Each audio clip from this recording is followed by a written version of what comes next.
বুঝলাম না। সাদুরপাড়া ইউনিয়ন শাখার সম্মানিত সহসভাপতি আমার শ্রদ্ধাভাজন ব্যক্তিত্ব হবে, আমরা সেই দিন পর্যন্ত অপেক্ষা করব। তাহলে এই সাদুরপাড়ার মানুষের চিত্ত অতি দ্রুত বলবো জনগণের স্বার্থে জনগণ। আমিও অনেক মামলা আসামি হয়েছি, জেলে গেছি কয়েকবার। আমার এই সাদুরপাড় নেতৃত্বদেরকে নিয়ে সাথে নিয়ে বলতে চাই, সে যাই হোক না কেন ভারপ্রাপ্ত চেয়ারম্যান হোক আর এবং সাদুরপাড়া ইউনিয়ন বিএনপির সহসভাপতি রাশিদুজ্জামান সোনামিয়ে আদালতে শপথ করা হয়।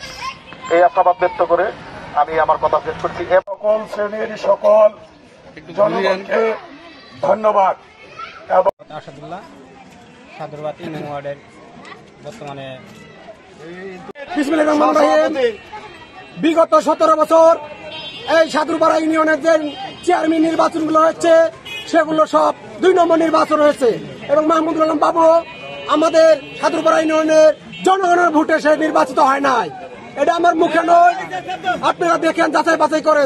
যদি সেই ভোটে নির্বাচন হতো তাহলে আজকে আমাদের সাদুরপাড়া এরকম একটা এলোমেলো হতো না বা এরকম মানববন্ধন হতো না। এবং আমলিগের যারা দোষর, যারা আমলিকে ক্ষতি করেছে, বিএনপিকে ক্ষতি করেছে, তাদেরকে আমরা সাদুরপাড়া ইউনিয়ন পরিষদ দেখতে জানে। এবং দূরত্ব প্রশাসন সাংবাদিক ভাইকে বলতে চাই, মাহমুদুল আলম বাবুকে ওরা বলতে 3 দিনের মধ্যে, আমি বলতে চাই 24 ঘন্টার মধ্যে তাকে গ্রেফতার করা হোক, কারণ সে এখনো সাদুরপাড়া মাটিতে হাইডি বেড়ায় কেন। এবং আরেকটা কথা না বললে হয় না, বর্তমান চেয়ারম্যান যে ভাবপ্রাপ্ত জিয়াউর রহমান, সে আমলিগের একজন নেত্রী, তাকে আমরা পরিষদে দেখতে চাই না। আমরা চাই দুষ্ট গুরু চাই গোল গোল শূন্য থাকা অনেক ভালো, এই আশা ব্যক্ত করে আমলিগের একজন সেক্রেটারি ছিল, জোর পরে 3বার নির্বাচিত হয়েছে ভোট ডাকাতি করে। উনি কিভাবে এই ইউনিয়নে আসতে পারে? আমি প্রশাসনকে বলবো যাতে উনি এই কোনোভাবেই এই সাদুরপাড়া না ঢুকতে পারে। আর সাদুরপাড়া যদি ঢুকে, আমলিগের সেক্রেটারি দুইবারের চেয়ারম্যান নির্বাচিত ভোট ডাকাতি করে চেয়ারম্যান হয়েছে। আমাদের রাশিদুজ্জামান সোনামিয়া ভাই, উনি চেয়ারম্যান হইতো, তাকে ভোট ডাকাতি করে, তাকে মারধর করে, আবদ্ধ করে সে সিল মেরে সে নির্বাচন হয়েছে। উনি যাতে এই পরিষদে না আসতে পারে, আমি প্রশাসনকে বলবো, শাকিল ভাইকে বলবো, আপনি অতি দূরত্বেই তাকে গ্রেপ্তার করে আইন আওতায় আনেন। আর আমাদের এই যে সাংবাদিক ভাইদের নাদিম হত্যার, উনি এখনো বিচার পায় নাই, সুষ্ঠু বিচার কেন পেল না? আমি তাকে 3 দিনের ভিতরে গ্রেপ্তার দেখতে চাই। এই বলে আমরা বক্তব্য শেষ করছি। আল্লাহ হাফেজ। ভরা ক্লান্ত মন নিয়ে আজকে দাঁড়িয়েছি, বলার ভাষা খুঁজে পাচ্ছি না। আপনারা লক্ষ্য করছেন, একজন সন্ত্রাস, একজন খুনি, একজন ডলার ব্যবসায়ী,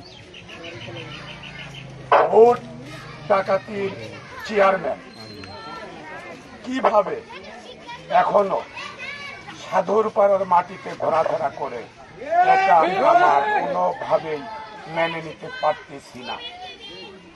তাই আমি আমাদের বকশীগঞ্জ থানার দায়িত্বপ্রাপ্ত অফিসার খন্দকার শাকির আহমেদ, অত্যন্ত চৌখুস মেধাবী একজন অফিসার, আমি খন্দকার শাকির ভাইকে দৃষ্টি আকর্ষণ করব, আপনি যেহেতু অন্যায়ের সাথে আপোষ করেন না, সেই জায়গা থেকে বলবো, একজন খুনি, একজন ডলার ব্যবসায়ী, একজন নারী লোভী, দুইটা নাশকতা মামলার আসামি, সে কোনোভাবেই সাদুরপাড়া ঘোরাফেরা করতে পারবে না। এই বিষয়টা আপনি আপনার মেধা দিয়ে অবশ্যই গুরুত্বের সাথে দেখবেন এবং তাকে দ্রুত আইনের আওতায় আনবেন বলে মনে করি।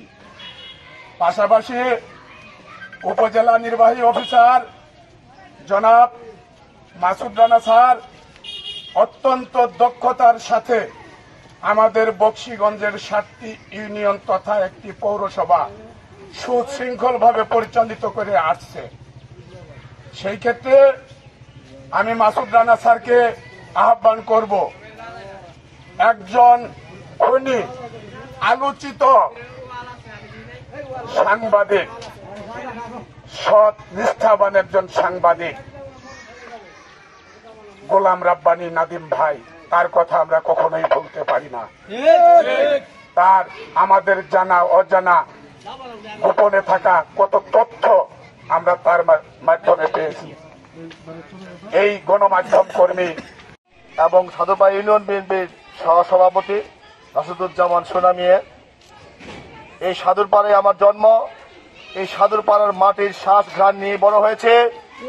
বিগত সময় থেকে আজ পর্যন্ত এই সাধুরপাড়ার মাটিতে যতগুলো চেয়ারম্যানের নেতৃত্ব আমি দেখেছি, এই বাবু চেয়ারম্যানের মতো কুখ্যাত, বিখ্যাত, সন্ত্রাসী এবং লুচ্চা মানের ব্যক্তি চেয়ারম্যান আমি পরিষদে আজ পর্যন্ত দেখি নাই। আজকের এই মানববন্ধনের অনুষ্ঠানে আজকে যে মানববন্ধন, এটা কোনো ক্ষুদ্র ব্যক্তি নিয়ে নয়।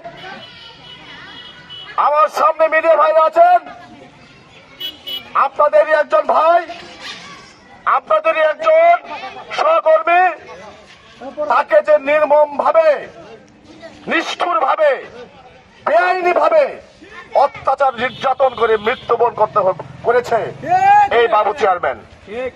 শুধু এই নয়, এই বাবু চেয়ারম্যানের দ্বারাই এই সাধুরপাড়ার মাঠের সাধারণ মানুষ থেকে শুরু করে বৃত্তশালী পর্যন্ত 90% মানুষই নির্যাতিত। শুধু এই নয়, এই হাইনা সরকার এই বাংলাদেশে এমন ভাবে ছায়া বিস্তার করেছিল, মনে হয়েছিল যেন এই বাংলাদেশের স্বাধীনতা তার হাত থেকে আর কোথাও যাবে না, যেন বাংলাদেশ শুধুমাত্র শেখ হাসিনার পৈতৃক সম্পত্তি। কিন্তু